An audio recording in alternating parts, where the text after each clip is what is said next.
Hello, welcome to my channel.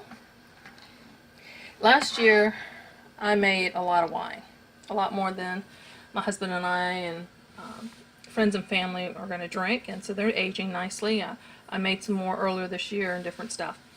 I bought a box of plums, and they're good, but about half of them were getting overly ripe, so I decided I'm going to go ahead and make some more plum wine.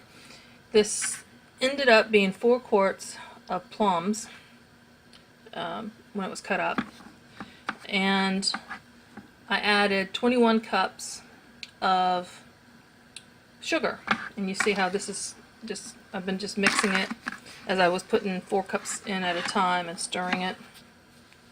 And nope, no liquid's been added to this yet.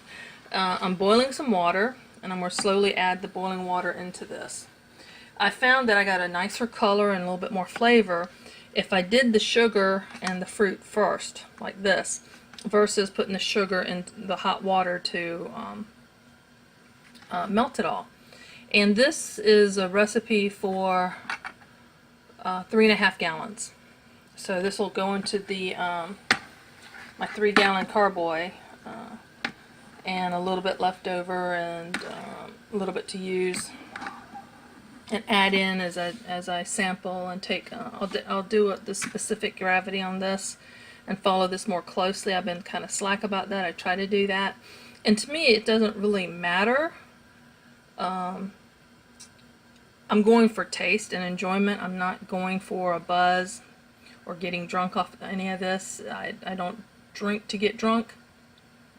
I know that's weird. Some people, that's their goal, but I'm looking for enjoyment, something adult to drink. So, and then probably later this week or in a week, I'm going to make jam. When I strain the fruit out, I'm going to make jam with the plums, and that will be given away as gifts too.